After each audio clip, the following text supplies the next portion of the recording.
آواز آئی لامکان سے، محبوب فرعون دا پروگرام کوئی نہیں، 5 پکیاں کر دئیے۔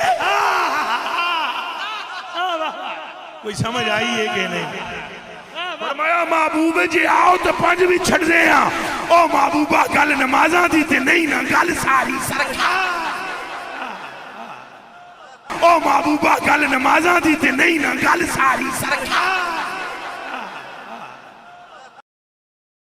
اپنا حال یہ ہے کہ میلاد کے جلوس کے اندر ہزاروں بندہ ہوتا ہے، اور جیسے ہی ظہر کی نماز کا وقت ہوتا ہے 99% لوگ اپنے گھروں کو لنگر اور نیاز لے کے چلے جاتے ہیں، مسجد میں 1% لوگ بھی مشکل سے جاتے ہیں۔ اور تھوڑی دیر پہلے لگ رہا ہوتا ہے کہ اس وقت دنیا میں اگر سب سے بڑے عاشقان رسول ہیں تو وہ اس مجمع کے اندر موجود ہیں۔ دوسری طرف 10 محرم کے جلوس کے اندر لگ رہا ہوتا ہے کہ آج اگر کوئی بھی یزید سامنے آئے گا وہ بچے گا نہیں، کیونکہ یہ عاشقان حسین نکلے ہوئے ہیں۔ اور جیسے ہی ظہر اور عصر کی نماز کا وقت ہوتا ہے اور وہ ان جلوسوں کے دوران ظہرین کی نماز پڑھاتے ہیں نا، تو 99% لوگ سائڈ پہ ہو جاتے ہیں، ساڑھے کپڑے پلید نے، پلید دو کپڑے پلید نے، مسلمان اور کپڑے پلید، اور چند لوگ آپ کو نماز پڑھتے ہوئے نظر آئیں گے۔ یہ پریکٹیکلی مسلمانوں کی حالت ہے، اور ان مسلمانوں کو قرآن کو آگ لگانے کے اوپر غصہ آ جاتا ہے۔ بہت اچھی بات ہے، لیکن قرآن کو آگ تو آپ لوگوں نے پریکٹیکلی لگا دی ہوئی ہے، قرآن کی کسی بات کے اوپر عمل نہیں کر رہے۔ یہ قرآن کا حکم تھا نا، سورہ روم آیت نمبر 31، وَأَقِيمُوا الصَّلَاةَ وَلَا تَكُونُوا مِنَ الْمُشْرِكِينَ، دیکھنا نماز کو قائم کرنا، مشرک نہ ہو جانا۔ قرآن کو آگ تو مسلمانوں نے لگائی ہوئی ہے۔ قرآن چیخ چیخ کے کہہ رہا ہے کہ جو نماز نہیں پڑھتا وہ پاکستان کے شناختی کارڈ میں مسلمان ہے، اللہ کے ہاں وہ مسلمان نہیں ہے۔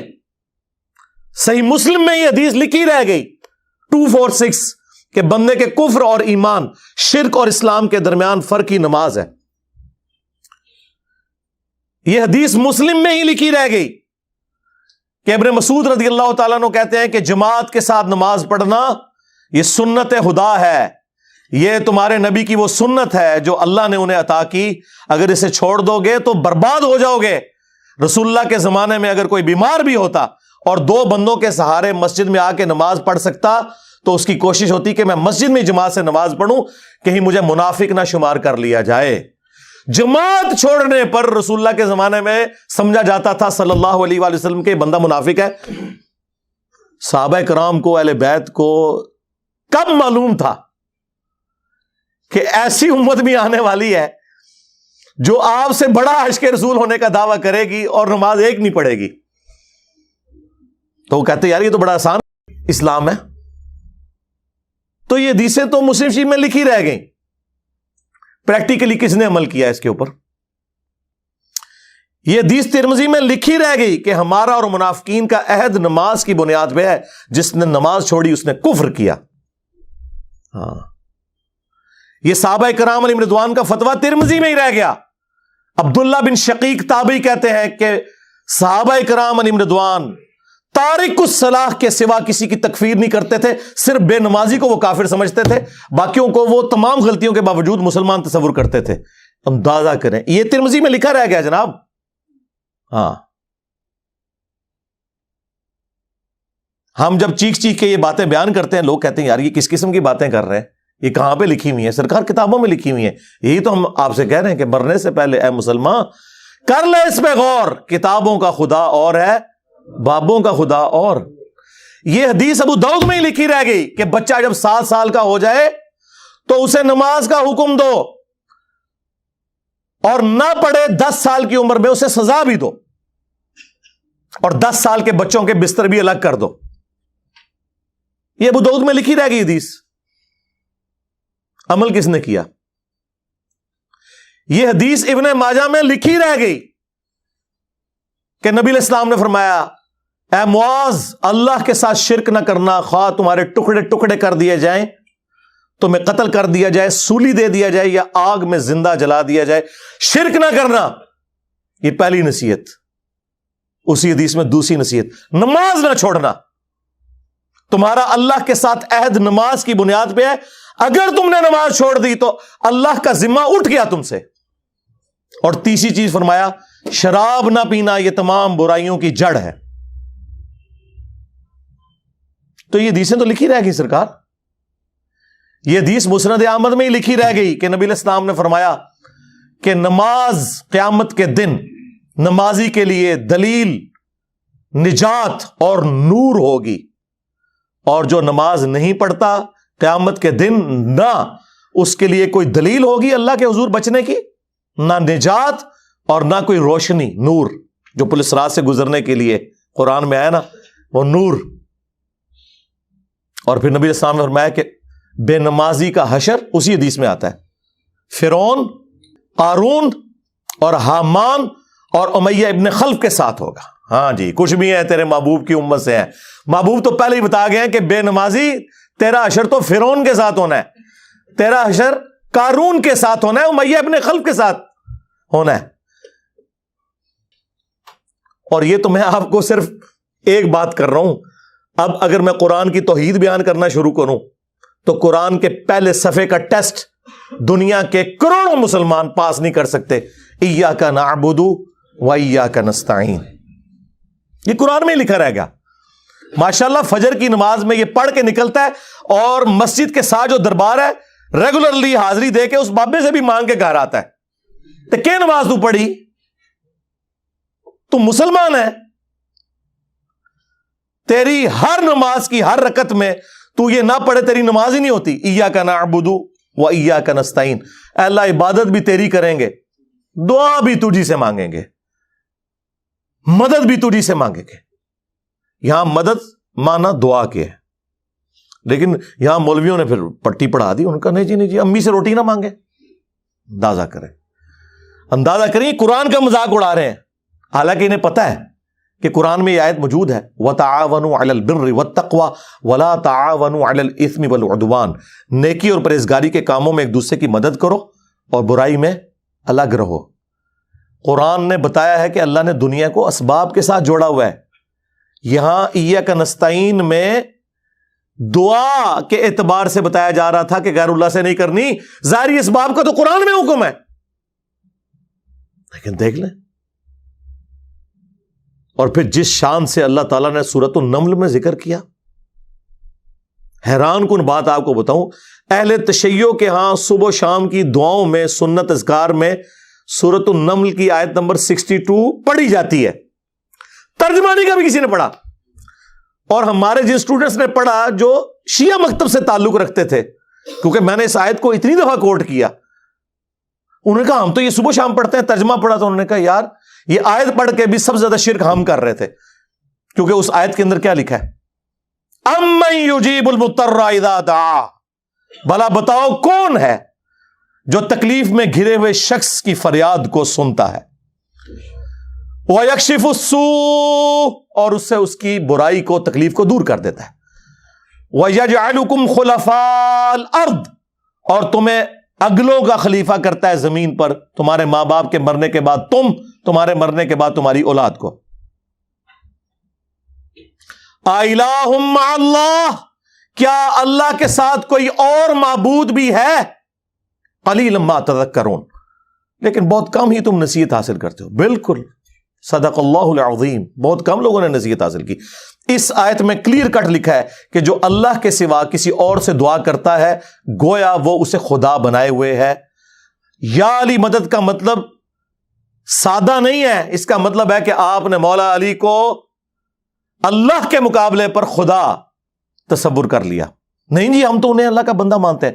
نہیں جناب، قرآن تو یہ کہتا ہے کہ اللہ کا بندہ مان کے یا بغیر بندہ مان کے.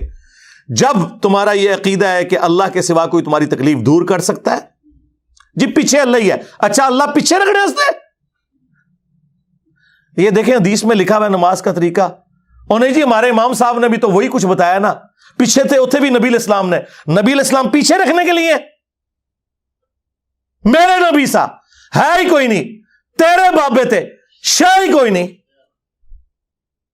اللہ پیچھے، رسول پیچھے، آگے تمہارے بابے. عزتیں اویل کی ہیں تم نے اللہ اور اس کے رسول کے نام کے اوپر. چندے کھائے ہیں تم نے رسول اللہ کے نام کے اوپر صلی اللہ علیہ وآلہ وسلم، سواریاں سوار کی ہیں تم نے مکے اور مدینے کے نام کے اوپر، اور غداری کی ہے اپنے دین کے ساتھ، ممبروں پہ چڑھ کے کہتے ہو قرآن و حدیث ڈائریکٹ نہ پڑھنا گمراہ ہو جاؤ گے۔ واہ، یہ کوئی یہودی یا نصرانی آ کے بات کرے ہم منہ توڑ دیں، جس طرح آج آگ لگانے کے اوپر قرآن کو ہمیں کتنا غصہ چڑھا ہوا ہے۔ تیرا مفتی ہر جمعے کو کھڑا ہو کے کہ قرآن اور بخاری ڈائریکٹ نہ پڑھنا گمراہ ہو جاؤ گے، آگ تو یہ لگا رہا ہے، وہ آگ تو ایک دن تھی، اس سے کوئی فرق نہیں پڑا۔ قرآن کے ملینز آف کاپیز دنیا میں موجود ہیں، ملینز آف حافظ قرآن ہے، قرآن کو کوئی آگ نہیں لگا سکتا، دنیا سے ختم نہیں کر سکتا۔ اصل جو چور چھپا ہوا ہے نا وہ تیرے اندر چھپا ہوا ہے، جو یہ علماء ہے شیاطین، جنات اور انسانوں میں سے شیاطین، جو تمہیں یہ کہہ رہے ہیں قرآن ڈائریکٹ نہ پڑھنا گمراہ ہو جاؤ گے، اور تم کہتے ہو مفتی صاحب نے فرما دیا۔ سبحان اللہ۔ دنیا میں اگر کوئی مفتی صاحب لمبی داڑھی اور پگڑی اور ہاتھ میں تسبیح کے ساتھ آپ کو کوئی 2 نمبر چیز دے دیں، آپ ایک استری خریدنے کے لیے جائیں اپنے کپڑے کرنے کے لیے، اور اس پہ جعلی مور لگا کے وہ بندہ آپ کو وہ استری دے دے، اور آپ کو بعد میں پتہ چل جائے اس نے دھوکہ کیا ہے، تو آپ کیا کہیں گے؟ مفتی صاحب نے فرما دیا استری شریف۔ آپ غصے میں بھرے ہوئے جائیں گے اور کہیں گے کہ تو داڑھی رکھ کے بےایمانیاں کر رہا ہے، کہیں گے نا۔ تو یہ داڑھی والے جو مولوی ممبروں پہ چڑھے ہوئے جھوٹ سکھا رہے ہیں آپ کو، ان کو کبھی آپ نے کہا نہیں؟ آپ فرق دیکھ لیں، جہاں آپ کی دنیا کا نقصان ہوتا ہے نا، نہ آپ کو مفتی کی داڑھی نظر آتی ہے، ہو سکتا ہے آپ جا کے آگ لگا دیں اس کی داڑھی کوئی، لیکن جہاں آپ کا دین کا نقصان ہو رہا ہے آپ کہتے ہیں مفتی صاحب نے فرما دیا، وہاں لاکھ چیختے رہے کہ یار یہ مفتی صاحب آپ کو اپنے بابوں کا دین بتا رہے ہیں، کتابوں میں دین کچھ اور لکھا ہوا ہے، ٹس سے مس نہیں ہوتے۔ تو یہ قرآن کی توحید کا ٹیسٹ نہیں تھے پاس کر رہے۔ ایک جاہل سے جاہل مسلمان کو بھی یہ بات سمجھ آنی چاہیے کہ بارش کون برساتا ہے؟ اللہ۔ ڈیوٹی کس کی ہے؟ فرشتوں کی۔ کیا ہم بارش فرشتوں سے مانگیں گے یا اللہ سے؟ تو بات ختم ہو گئی۔ جو ڈیوٹیاں لائیاں نے جی بابیاں دیاں، اور چھڑ دے وہ ڈیوٹیاں لائیاں نے، کدھر مر گئے وہ بابے کہ آج ہزاروں ایکڑ کے اوپر یوٹیوب کی جو ہارڈ ڈسک رکھی ہوئی ہے ان کے اوپر رسول اللہ کے خلاف گستاخانہ ویڈیوز رکھی ہوئی ہیں، بابے کدھر مر گئے؟ نگاہ مار کے کیوں نہیں ڈیلیٹ کرواتے؟ اوے بابا جی کہا کرتے تھے نا جی امت مر جائے، امام مالک فرماندے نے کہ حضور دیاں گستاخیاں ہو رہی ہیں اور امت زندہ ہے، بدلہ نہیں لیندی۔ امام مالک فرماندے سن پھر امت زندہ کیوں ہے؟ پھر مر جائے ساری، پھر مر جائے ساری۔ پوری عالم اسلام اس وقت یا تو مر جائے، یا تو مر جائے سارا عالم اسلام، یا پھر حضور کی عزت پر پہرا دے۔ بس 2 باتوں میں سے ایک بات ہے، بس یا سارا اکٹھا ہو کے مر جائے تو یا پھر فرانس کو جواب دے۔ میں نے کہا تھا بابا جی رک جاؤ، صبر کرو، تو آڈے ہوتے کوئی اور شاید اللہ نے چھاڑ دیتی ہے۔ امت بعد ہی مرے، پہلے تیرے بابے کیوں نہیں مر جاندے بابیا؟ جنہاں دی ڈیوٹیاں سن غوث کتب ابدال، انہوں نے اپنے نبی کا کلمہ نہیں پڑھا ہوا، وہ کدھر مر گئے؟ جو کل تک اپنے مریدوں کو یوں دیکھ کے تو جلا کے راکھ کر دیتے تھے، آج اتنے بغیرت ہو گئے کہ وہ یوٹیوب سے ویڈیوز نہیں ڈیلیٹ کر سک رہے۔ لے جاؤ اپنے بابے تو، کسی کام میں نہیں نکلے۔ پہلے وہ مرن نا، امت تو بیچاری کچھ کر نہیں سکتی، بابوں کے پاس تو اتنے رائٹس ہیں۔ او بابا لبو جی ڈیوٹی ہے اتنے جتنے ہارڈ ڈسک پہ ہیں اتنے جس غوث دی ڈیوٹی ہے انہوں لبو ذرا، اس سے میں 295 سی لو آواں گا۔ امت مر جائے، تیرے بابے نہ مر جڑ، امت مر جائے۔ امت نو تے تسی مس گائیڈ کیتا ہے، شرک میں ڈبو دیا۔ او جی لاہور 1000 سال تو بابا بیٹھے ہے تے پال رہا لوگوں نو، چھڈ دے، آج چندے بند کر دینا گورنمنٹ، کتے پھرن گے دربارہ ہوتے تواڈے، صفائی کرنے والا کوئی نہیں ہوگا، بند کراؤ آج چندے، بابا پال رہا ہے۔ تواڈے چندے تے پلدے نے تے تسی کہتے بابا پال رہا ہے۔ شرم کی کوئی انتہا ہوتی ہے۔ یہ لوگ بات کرتے ہیں جی قرآن جل گیا تو پورے ملک کے اندر ہنگامے کھڑے کیے ہوئے ہیں۔ قرآن تم لوگوں نے جلایا ہے شرک پھیلا کے۔ ویسے تو کہتے ہو ہم سنی ہیں،